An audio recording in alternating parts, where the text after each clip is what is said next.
ఏంట్రా ఇది? అబ్బా! అవునరా, పక్కనే ఉన్నట్టు అనిపిస్తున్నాయి. ఏరా రఘు, నిజంగా ఇది నువ్వే తయారు చేసావా? తెలివైన వాడివేరా నువ్వు. మరి నీకు ఉద్యోగం ఎందుకు రాదురా? ఊరిని దుంపదగా, నువ్వెప్పుడు లవ్లో పట్టావురా? తెలివి ఒక్కటి ఉంటే చాలు రఘు. హాయ్ హలో నమస్తే, వెల్కమ్ టు అవర్ ఛానల్. నేను మెస్సిరి. సో ప్రతిరోజు లాగానే ఈరోజు కూడా ఒక స్పెషల్ గెస్ట్ మీకోసం నేను తీసుకొచ్చాను. ఏంటంటే నార్మల్గా సినిమాలు అంటే హీరో హీరోయిన్స్ని ఇంకా టెక్నీషియన్స్ వీళ్ళందరూ ఉంటారు కదా. అందులో అంటే మెయిన్గా చెప్పాలంటే డబ్బింగ్ ఆర్టిస్ట్ లేకపోతే అసలు ఆ సినిమా లాగా అనిపించదు. ఆ ఎక్స్ప్రెషన్స్ కూడా మనకి అర్థం కాదు. ఆ వాయిస్ వింటుంటే ఒక్కొక్కసారి మనం ఆ వాయిస్ విని ఆ ఎమోషన్స్ అన్ని మనమే ఇదంతా చేస్తున్నామేమో అనిపిస్తుంటుంది. సో అలాంటి ఒక ప్రముఖ డబ్బింగ్ ఆర్టిస్ట్ అయితే ఇప్పుడు మనతో పాటు మన స్టూడియోలో ఉన్నారు. తను ఎవరో కాదు, మన డబ్బింగ్ ఆర్టిస్ట్ శ్రీవల్లి గారు. నమస్కారం మేడం. నమస్తే. ఎలా ఉన్నారు మేడం? Fine, thank you. మీరు? నేను చాలా బాగున్నాను. అండ్ మీతో మాట్లాడుతుంటే అంటే ఒక ఇంట్లో వ్యక్తితో మాట్లాడిన ఒక ఫీల్ అయితే వచ్చేసింది. అంటే ఫస్ట్ టైం మీట్ అయినా కూడా చాలా ఓపెన్గా మాట్లాడడం చాలా హ్యాపీగా ఉంది నాకు.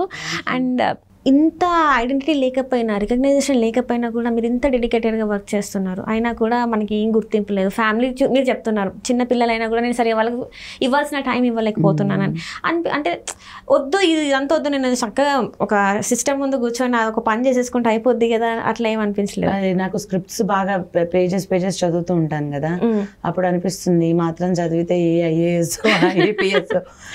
బట్ అంటే నేను ఇండస్ట్రీని ఒకటమ్మా, హానెస్ట్లీ ఈరోజు ఈ పేరు ఇది వచ్చింది, కొంచెం ఇలా నిలబడగలిగాము అంటే ఇండస్ట్రీ వల్లనే.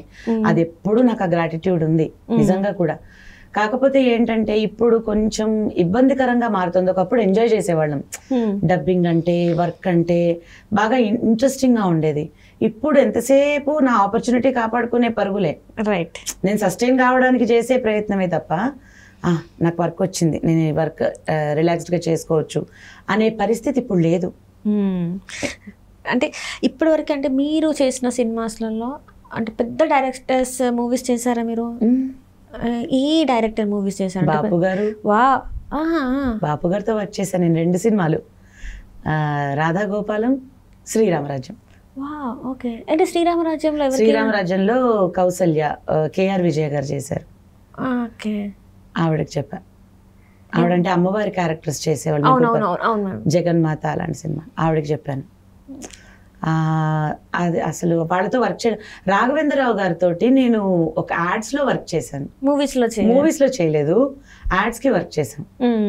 ఎట్లా ఉండండి అంటే ఇప్పుడు చెప్పండి, ఇప్పుడు మీరు వర్క్ చేసిన డైరెక్టర్స్ ఒక్కొక్కరి గురించి చెప్పాలంటే వాళ్ళు మీరు ఏం చెప్తారు? అంటే అక్కడ ఇప్పుడు మీరు బాపు గారితో వర్క్ చేశారా అంటే అది మామూలు విషయం. అంటే మేము సినిమాలే చూసాం.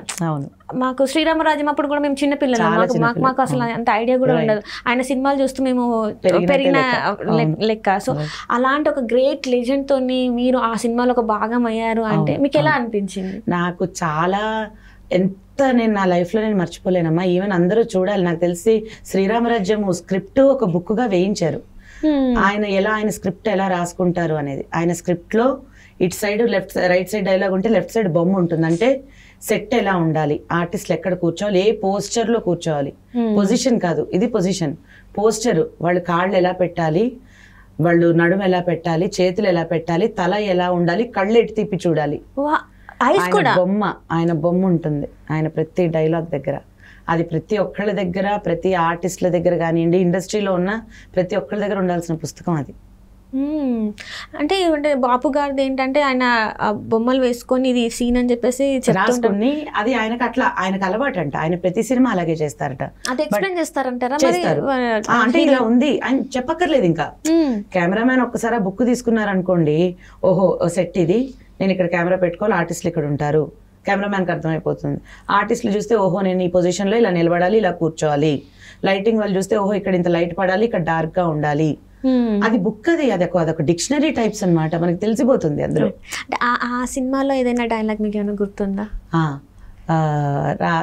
లవకుశులు వస్తారు, వచ్చినప్పుడు అడుగుతారు సీతమ్మ, మేము రాముడిని చూసాము, సీతమ్మని చూడాలి అంటే అప్పుడు ఆవిడ బాగా ఏడుస్తారు, చాలా ఎమోషనల్ అయిపోతారు. సీతమ్మ అప్పటికి అడవులకు వెళ్ళిపోతారు కదా. లేదు, సీతమ్మ రాదు. ఎక్కడికి వెళ్ళిందమ్మా? ఎక్కడో, ఏ అడవిలోనో, వెళ్ళిపోండి. చాలా ఏడుస్తూ చెప్తారు. ఇప్పుడు నేను అట్లా చెప్పలేకపోతున్నా, బట్ అది బాగా ఎమోషనల్గా చెప్తారు. ఆ సీన్ ఒకటి పర్టికులర్గా, అది పెద్ద సీన్ వాళ్ళు వచ్చినప్పుడు ఉన్నది. బట్ త్రూ అవుట్ సినిమా ఆవిడ ఉంటారు. ఆ సినిమా నాకు ఒక పెద్ద ఎక్స్పీరియన్స్ ఆయనతో వర్క్ చేయడం.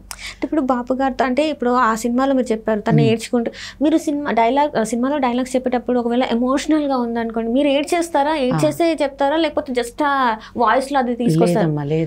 లేదు, అది ఎప్పటికీ మీకు ఒరిజినల్ ఎక్స్ప్రెషన్ రాదు. ఇఫ్ ఇక్కడ నుంచి వస్తే ఒరిజినల్ ఎక్స్ప్రెషన్ రాదు, ఇక్కడ ఫీల్ అవ్వాలి మనం.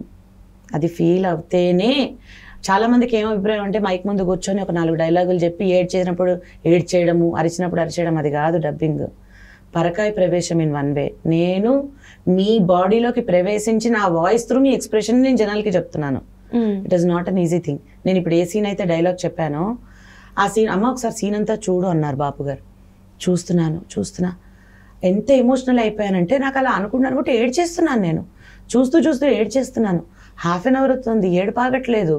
ఆయన అన్నారు, అమ్మ ఈ పూటకు ఆపేద్దాం మనము, డబ్బింగ్ రేపు చెప్పుకుందాం. వద్దు గురుగారు, ఇప్పుడు చెప్పేయాల్సిందే. మళ్ళీ నేను దీని నుంచి బయటకు వచ్చి నేను మళ్ళీ ఇంత ఎమోషనల్గా నేను చెప్పలేను.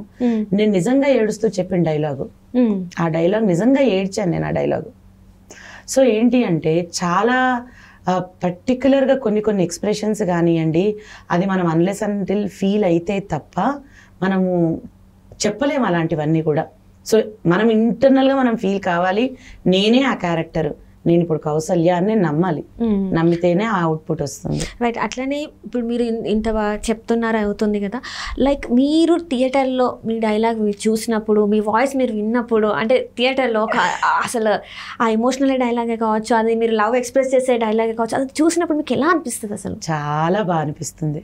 చాలా నాకు పర్టికులర్గా ఖుషి సినిమా చేయడం చాలా కాలం తర్వాత నేను థియేటర్కి నా వాయిస్ కోసం వెళ్ళిన సినిమా ఖుషి, రఘువరన్ బీటెక్ తర్వాత. ఆ ఖుషి సినిమాలో చూసిన తర్వాత నాకు చాలా ఆనందం అనమాట. అంతా క్రెడిట్స్లో కూడా ఉండింది పేరు. I felt so very happy. ఏదో అచీవ్ చేశాము, ఇదే అవార్డ్ ఏమో అనిపిస్తుంది సమ్ టైమ్స్. ఓకే, మనం ఏదో అచీవ్ చేశాము, పెద్ద ఆర్టిస్ట్కి నన్ను పిలుస్తున్నారు కదా, మంచి సీరియల్లో నాతో డబ్బింగ్ చెప్పిస్తున్నారు కదా, అంటే వాళ్ళు నన్ను రికగ్నైజ్ చేశారు ఏమో. ఇదంటే ఇదేమంటారంటే మనల్ని మనం తసల్లి చేసుకోవడమా, లేకపోతే ఇదొక సాటిస్ఫాక్షన్. రైట్. అట్లనే చూసి ఇప్పుడు మీరు చాలా హ్యాపీగా ఫీల్ అన్నారు. అండ్ అట్లనే ఏదైనా డైలాగ్ మీరు చూసినప్పుడు అరే ఇక్కడ ఇంకొంచెం బాగా చెప్తే బాగుండే అని అనిపించిన డైలాగ్స్ ఏమైనా ఉన్నాయి? శ్రీరామదాస్ సినిమాకి నాకు అనిపించింది. అంటే మేబీ అప్పుడు ఏజ్ తక్కువ అవ్వడం వలన ఏమో, ఇంకొంచెం ఏజ్ పెట్టుంటే వాయిస్లో ఇప్పటికీ నాకు సాటిస్ఫాక్టరీగా ఉండదు ఆ సినిమా. చూస్తాను కానీ కొంచెం బాగా చెప్పు ఉండాల్సింది అని. అట్లాగే ఆడవాళ్ళు మీకు జోహార్లు అని చెప్పి ఒకటి వచ్చింది రీసెంట్గా, శర్వానంద్, అందులో ఖుష్బుక్ చెప్పాను. నాకు ఆ సినిమాకు కూడా అనిపించింది ఇది బాగా చెప్పు ఉండాల్సింది. అంటే ఎక్కడ ఏ డైలాగ్ ఏది ఓవరాల్ గా ఇంకా బెటర్ గా ఉండొచ్చేమో, ఇంకా నేను ఇంకా బాగా చెప్ప ఉండాల్సింది అనిపించిన ఈ 2 టైమ్సే నేను ఫీల్ అయ్యాను యాక్చువల్గా. ఇప్పటివరకు మీరు డబ్బింగ్ చెప్పింది అంటే సీరియల్స్ కాకుండా మూవీస్లలో ది బెస్ట్, అబ్బా ఈ సినిమా నేను ఇంకా నా భూతో నా భవిష్యత్తు, నా కెరియర్లో ఇంకా దీని తర్వాత ఏదైనా అనిపించిన సినిమా? రఘువరన్ బీటెక్ ఇంకా నా ఆల్ టైమ్ మార్క్. మాకు కూడా రఘువరన్ బీటెక్లో నేను ఇందాక మీరు చెప్తుంటే కూడా నేను కళ్ళు మూసుకుంటే అసలు ఆ వాయిస్ యాక్షన్ కనిపిస్తుంది. నిజంగా మా వెన్నెలకంటి గారు క్లియర్, ఆయన ఎక్కడున్నారో తెలియదు కానీ బట్ ఆయనే నేను చెప్పిస్తానమ్మా అని ఆయన పక్కన కూర్చుని నాతో చెప్పించుకున్నారు ఆ సినిమా. వెన్నెలకంటి గారు అని రైటర్, లిరిసిస్ట్ ఆయన చెప్పించుకున్నారు. ఆయన లైఫ్ లాంగ్ నేను ఆయన మర్చిపోలేను. అంత మంచి. అప్పుడు వాళ్ళ పిల్లలు శశాంక్, రాకేంద్ర మౌళి అని వాళ్ళు కూడా మంచి సినిమా వస్తే మీరే చెప్పాలి అని పర్టికులర్గా చెప్పిస్తారు. అంటే అదొక సాటిస్ఫాక్షన్ అంతే. ఆయన ఆ సినిమా చూస్తున్న ప్రతిసారి నాకు అదే అనిపిస్తుంది. ఆ ఎక్స్ప్రెస్ ఏరా అలా కొన్ని అవి న్యాచురల్ గా, అది ఎలా వచ్చింది నాకు తెలీదు ఆ టైంలో, అది ఎందుకు ఆ ఎక్స్ప్రెషన్ అట్లా కలిసి వచ్చింది.